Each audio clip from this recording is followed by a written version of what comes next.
నమస్కారం. నేను మీ పని Bhaskar, Dilsukhnagar, Hyderabad. Welcome to Pasumarthi Jyotishyalayam. Please do subscribe my channel for more videos. Video నచ్చినట్టయితే లైక్ చేయండి, మీ బంధుమిత్రులు శ్రేయోభిలాషులకి కూడా షేర్ చేయండి. మనము ఉగాది ఫలితాలు ముందుగా షోడశ వర్గ చక్రాల గురించి కొంత చెప్పుకుంటూ వస్తున్నాం.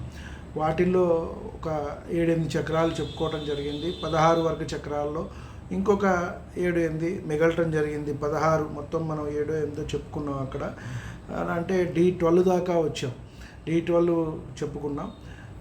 గత వీడియో అదే ఇవ్వటం జరిగింది. ఇప్పుడు D16 గురించి తెలుసుకునే ప్రయత్నం చేద్దాం.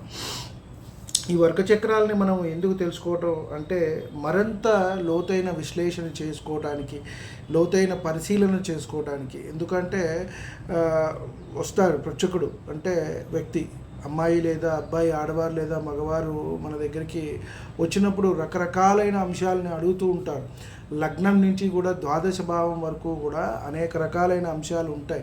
ప్రతి భావంలో కూడా తెలుసుకునే అంశాలు. కాబట్టి ఆ విషయాల్ని మనం తెలుసుకోవాలి అంటే ఆ భావాధిపతి ఎలా ఉన్నారు, ఏమిటి, ఆ భావంలో ఏ గ్రహం ఉన్నది, ఏమిటి అనే అంశాన్ని మనం తెలుసుకుంటాం.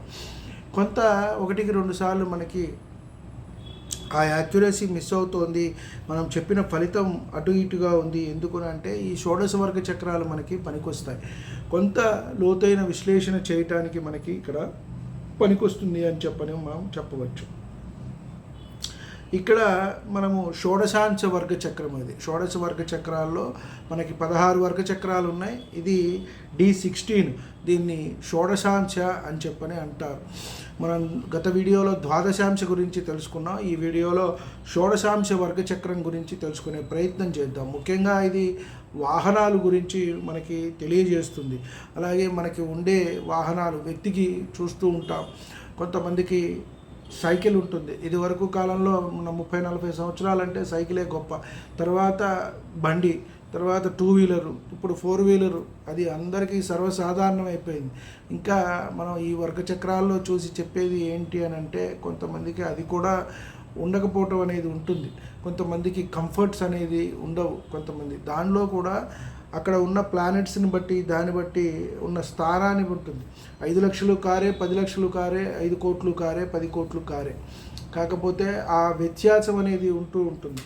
ఇవన్నీ కూడా అలాగే ప్రయాణాల్లో సుఖాన్ని కొంతమంది మనం చూస్తూ ఉంటాం. వాహన ప్రమాదాల్లో కొంతకాలం చేస్తూ ఉంటారు. ఇది కొంత బాధాకరమైన విషయం. ఎక్కువ మంది ఉండటం కానివ్వండి, సరిగా తోలకపోవటం, రాక లేదా మన పక్కవారికి రాక కొన్ని జరుగుతూ ఉంటాయి. కొంత వారికి కాలం కర్మం కలిసి రాక కూడా కొంచెం జరుగుతూ ఉంటాయి. కాబట్టి ఇలాంటివన్నీ విషయాలు కూడా, వాహన ప్రమాదాలు కూడా మనము తెలుసుకునే ప్రయత్నం ఇక్కడ చేయవచ్చు. ముఖ్యంగా కుజుడిని మనము సూచిస్తూ ఉంటుంది. కాబట్టి కుజుడు ఎలా ఉన్నాడు వ్యక్తిగత జాతకంలో అని పరిశీలించడము, ఈ చతుర్థాధిపతి ఎలా ఉన్నాడు, చతుర్థంలో ఉన్న గ్రహాలు ఎలా ఉన్నాయి అనే అంశాన్ని మనం ఇక్కడ పరిశీలిస్తూ ఉండాలి అని చెప్పండి. అంటే వాహనాలు, వాహన ప్రయాణం ఎలా ఉంటుంది, ఎంత బాగుంటుంది, కంఫర్ట్గా ఉంటుంది, అలాగే ప్రమాదాలు జరిగే అవకాశం, ఇవన్నీ కూడా ఇక్కడ మనం తెలుసుకునే ప్రయత్నం చేయొచ్చు. కొంత సోదరీమణుల గురించి కూడా ఇక్కడ D16లో తెలుసుకునే ప్రయత్నం చేయొచ్చు. ముఖ్యంగా మనం రాశి చక్రంలో చూసినట్టయితే ఈ విషయం తెలుసుకోవడానికి చతుర్థాన్ని చూస్తాం. ఎవరి లగ్నం నుంచి వారికి చతుర్థం ఎవరు, ఆ చతుర్థాధిపతి ఎవరు, ఎంత సుఖాలు భోగాలు ఇస్తారు, దానివల్ల ఇల్లు, వాహనాలు, మనం తినే తిండి, మనకుండే భూమి, వసతులు, ఇవన్నీ కూడా చతుర్థం నుంచే మనం చూస్తూ ఉంటాం. ఇక్కడ మనం పరిశీలించాల్సిన ముఖ్యమైన గ్రహం ఏదయ్యా అంటే శుక్రుడు. కాబట్టి వారి లగ్నంలో చతుర్థాధిపతి ఎవరు, ఆ చతుర్థాధిపతి ఎక్కడ ఉన్నారు, చతుర్థాన్ని ఎవరు చూస్తున్నారు అనే అంశాన్ని మనం చెప్పవచ్చు. అలాగే ఇక్కడ వాహనానికి కారకుడు, సుఖాలకి కారకుడు కూడా గురువు. ఇక్కడ గురువు కూడా మనం ఇక్కడ చూడాలి. శుక్రుడిని, గురువుని, ఇద్దరిని కూడా మనం ఇక్కడ పరిశీలించినట్టయితే మనకి ఎంతైనా సరే మనకి తెలుస్తుంది. వీరికి ఎటువంటి వాహనం ఉండొచ్చు, ఎటువంటి భోగాలు కలగవచ్చు, ఎటువంటి ఇబ్బందులు కలగవచ్చు అని చెప్పని కూడా మనం చెప్పవచ్చు. ముఖ్యంగా ఈ షోడశాంశ వర్గ చక్రంలో శుక్రుడు, గురుడు రాశిలోని చతుర్థాధిపతులు వారిని కూడా మనం పరిశీలించాలి. ముఖ్యంగా గురువుని, శుక్రుడిని, కారకుల్ని చూడాలి. అలాగే చతుర్థాధిపతి ఎవరు, వీరు షష్ఠ, అష్టమ, వ్యయ స్థానాల్లో ఉండకూడదు అని చెప్పారు. అలాగే నీచపడకూడదు. అసలు ఏ గ్రహమైనా సరే ఇక్కడ ఉన్నట్టయితే ఇబ్బంది పెడుతుంది, ఏ ఫలితమైనా సరే మనకి కొంత ఇబ్బంది కలుగుతుంది అని చెబుతుంది. షష్ఠ, అష్టమ, వ్యయ స్థానాలు, అలాగే నీచపడటము, రవితో అస్తంగత్వం చెందటం, ఇవి ఉన్నట్టయితే కొంత ఇబ్బంది కలుగుతుంది అని మనకి చెప్పడానికి జరుగుతుంది. అలాగే షోడశాంశ వర్గ చక్రంలోని చతుర్థాన్ని కూడా మనము పరిశీలించాలి. D16 అక్కడ కూడా చతుర్థం ఎలా ఉంది, అది కూడా వాహనాల నుంచి మనకి కంఫర్ట్స్ అనేది, సౌఖ్యాన్ని అనేది ఇస్తుంది అని మనము చెప్పవచ్చు. అలాగే షోడశాంశ వర్గ చక్రంలో ద్వితీయం బలంగా ఉంటే, అంటే చతుర్థానికి లాభం, మనం ఇవి కూడా ఒకసారి చేసుకోవాలి. ఇవి కొన్ని మనము ప్రతి భావం నుంచి కూడా అన్ని భావాల్ని పరిశీలించటం. సో ఇది కూడా మనకి కొంత వచ్చినట్టయితే మనం ఫలితం చెప్పడంలో బాగుంటుంది అని మనం చెప్పవచ్చు. కాబట్టి ఇక్కడ కొంత సొంత వాహనాలు కాకుండా కొంతమంది అద్దెకు కూడా తిప్పుతూ ఉంటారు, ట్రావెల్స్ పెట్టుకుంటూ ఉంటారు.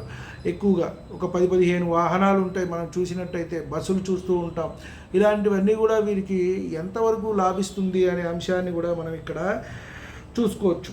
అలాగే షోడశాంశ వర్గ చక్రంలో సప్తమం బలంగా ఉంటే వ్యక్తి వాహనములు, ఆ వాహనానికి సంబంధించిన వ్యాపారం బాగుంటుంది అని మనం చెప్పవచ్చు. కొంతమంది అడుగుతూ ఉంటారు, మనం కార్లు పెట్టుకోవచ్చా అండి, అలాగే బస్సులు తీసుకుని ఇలా ట్రావెలింగ్స్ నడపచ్చా అండి అని అంటూ ఉంటారు. లగ్నం కంటే సప్తమం బలంగా ఉన్నట్టయితే ఇలాంటివన్నీ కూడా బాగుంటాయి వ్యాపారాలు అని మనము చెప్పవచ్చు.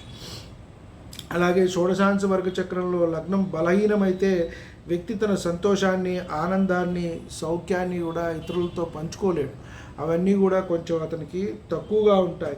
అలాగే లగ్నంతో పాటు రాశి చక్రంలో శుక్రుడు, అలాగే షోడశాంశ వర్గ చక్రంలో శుక్రుడు బలహీనపడినట్టయితే రవితో అస్తంగత్వం చెందినా కూడా ఇలాంటి ఇబ్బందులు ఉంటాయి అని మనము చెప్పచ్చు.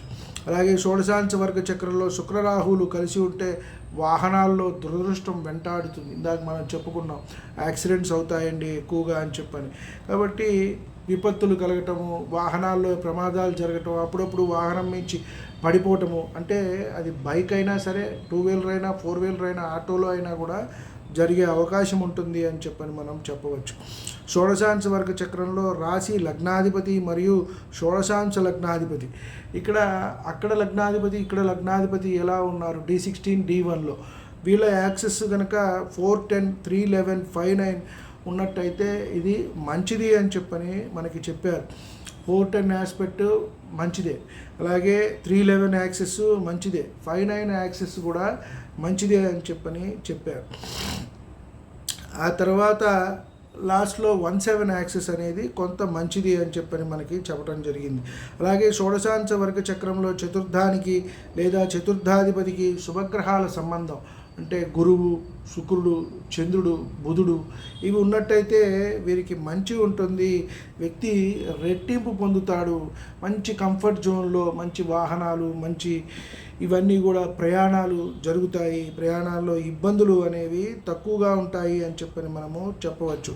లేకపోతే ఇక్కడ ఆనందము, సౌఖ్యము కొంత బలహీనపడటము, దానివల్ల ఇబ్బందులు, మనం అనుకుంటాం ఎప్పుడైనా ఎటైనా వెళ్ళాలి అని సడన్గా బండి అది ఇబ్బంది పెట్టడం, అలాగే కారు పంచర్లు అయిపోవటం, ఇబ్బందులు అవ్వటం, యాక్సిడెంట్స్ అవ్వటం, ఇవన్నీ కూడా జరుగుతూ ఉంటాయి.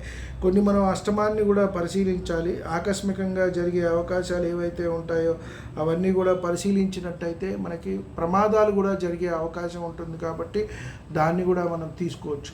అంటే తృతీయాన్ని, అష్టమాన్ని, ద్వితీయాన్ని, సప్తమాన్ని, మారక దశలు, ఇవన్నిటినీ మళ్ళీ మనం అన్నిని పరిశీలించుకుని అవి చెప్పవలసి ఉంటుంది. కానీ D16 ముఖ్యంగా చూసినట్టయితే ఇలాంటి కొంతమంది వస్తారు, వాహనం ఎప్పుడు కొనుక్కోవాలండి, ఎప్పుడు కొనుక్కుంటానండి, ఇలాంటివన్నీ కూడా మనకి అడుగుతూ ఉంటారు. కాబట్టి తండ్రి నుంచి, తల్లి నుంచి ఎంత సహకారం ఉంటుంది అనే అంశాన్ని కూడా మనం ఇక్కడ చూసుకోవచ్చు. అలాగే షోడశాంశ వర్గ చక్రంలో శుక్రుడు ఉన్న స్థితిని బట్టి అతను ఎంత సౌఖ్యం పొందుతాడు, ఎంత బలంగా ఉంటే ఎంత భోగభాగ్యాలు అనుభవిస్తాడు అని మనం ఇక్కడ చెప్పవచ్చు. అలాగే చంద్రుడు స్థితిని బట్టి మానసికంగా కూడా ఎంత దృఢంగా, బలంగా ఉంటారు. ఎందుకంటే వాహనాలు తోలటం అనేది కూడా అదొక పెద్ద ఇది. ఎందుకంటే అన్నిటినీ పరిశీలించుకుంటూ ఉండాలి. పక్క వాళ్ళని, మన వాళ్ళని. కొంతమంది కారు తోలుతూ ఉంటారు, పిల్లలు డిస్టర్బ్ చేస్తారు. అలాగే ఆడవాళ్ళు డిస్టర్బ్ చేస్తూ ఉంటారు. అంటే మగవాళ్ళు చేయరా అంటే చేస్తారు, ఎక్కువగా మగవాళ్ళు డ్రైవింగ్ చేస్తారు కాబట్టి ఆడవాళ్ళని చెప్పాను. భార్యలు ఏదో ఒకటి అడగటం, అదో అక్కడేదో దాటిపోతుంది, ఇక్కడేదో వచ్చేస్తుంది, అక్కడ ఆపు, అది చూద్దాం, ఇది చూద్దాం అని. వీడికి అదేదో చూద్దాం, అదేదో ఆపుదాం అనేప్పుడు వేరే వాడు వచ్చి కొట్టేస్తాడు. కాబట్టి కొంత కంగారు పెట్టకుండా ఉండటం ఆడవాళ్ళు డ్రైవింగ్లో మంచిది. అలాగే పిల్లలు, వాళ్ళకి తెలియదు కాబట్టి వాళ్ళని మనమే చూసుకుంటూ ముందుకు వెళ్ళినట్టయితే కొంత మంచి జరుగుతుంది అని చెప్పని మనం చెప్పవచ్చు. అలాగే షోడశాంశ వర్గ చక్రంలో గురుడు, శుక్రుడు రాశిలోని తృతీయ, నవమాధిపతి, చతుర్థాధిపతులకు సంబంధం ఉన్నట్టయితే వెళ్ళిన ప్రయాణాలన్నీ కూడా మంచిగా సాగుతాయి. ఎప్పుడూ కూడా సుఖవంతమైన ప్రయాణాలు ఉంటాయి అని చెప్పని మనం చెప్పవచ్చు. శుక్రుడి నుండి చతుర్థాధిపతికి ఎన్ని శుభగ్రహాలు ఉన్నాయో అన్ని వాహనాలు ఉంటాయి అని చెప్పవచ్చు. కొంతమంది చూడండి, అది ఉద్యోగపరంగా గవర్నమెంట్ ఉద్యోగం చేసిన వారికి ఆ వాహనం అవకాశం ఉంటుంది, లేదా సొంతంగా వాళ్ళే కొనుక్కుంటూ ఉంటారు. 4-5 బైకులు, 4-5 కార్లు, ఇలాంటివన్నీ కూడా. కొంతమందికి అది ఒక సోకులాగా ఉంటుంది. సరే, ఇవాళ ట్యాక్స్లు అవి వేశారు కాబట్టి కొంత ఆ ఇబ్బంది ఉంది, కానీ లేకపోతే కంఫర్ట్, లగ్జరియస్ ఇలాంటి వాహనాలు కొనుక్కునే అవకాశం అనేది వీరికి ఉంటుంది. అలాగే వీటి మధ్య ఎన్ని శుభగ్రహాలు ఉచ్చలో ఉన్న, స్వక్షేత్రంలో ఉన్న అన్ని లగ్జరియస్ వాహనాలు ఉంటాయి అని చెప్పవచ్చు. అంటే కంఫర్ట్ ఎక్కువగా. ఇప్పుడు చూడండి, అన్నీ కూడా కారులోనే ఉంటాయి. మొన్న ఈ మధ్య ఎవరో ఒక యాక్టర్ నరేష్ అనుకుంటా పెద్ద కారు ఒకటి చూపించారు, ఏదో ఇంటర్వ్యూలో చూస్తే యూట్యూబ్లో వచ్చింది. చాలా పెద్దది, అన్నీ ఉన్నాయి దాంట్లో, లేదు. సో ఇలా అన్ని కంఫర్ట్స్ అనేవి కొంతమందికి వస్తూ ఉంటాయి. కాబట్టి ఈ వాహనాలు, అలాగే వాహనాల్లో సౌఖ్యాలు, వాహన ప్రమాదాలు, వీటన్నిటి గురించి కూడా, ప్రయాణాల్లో మనకు ఉండే కంఫర్ట్స్ ఇవన్నీ కూడా, ట్రైన్ కానివ్వండి, ఏరోప్లేన్ కానివ్వండి, బస్ కానివ్వండి, ఇలాంటివన్నీ కూడా మనం చూసుకోవడానికి, అలాగే అవి మనం కొనుక్కొని సొంతంగా ఎప్పుడు వస్తుంది, ఎప్పుడు కొనుక్కుంటానని అడుగుతూ ఉంటారు. వీటన్నిటికీ కూడా మనకి ఈ D16 అనేది పరిశీలించడం అనేది ఎంతైనా మంచిది. దీంట్లో మనకి ఈ కంఫర్ట్స్ లెవెల్స్, ఎన్ని వాహనాలు ఉంటాయి, ఇవన్నీ కూడా మనం ఇక్కడ తెలుసుకోవచ్చు. సర్వే జన సుఖినో భవంతు. శాంతి శాంతి శాంతి.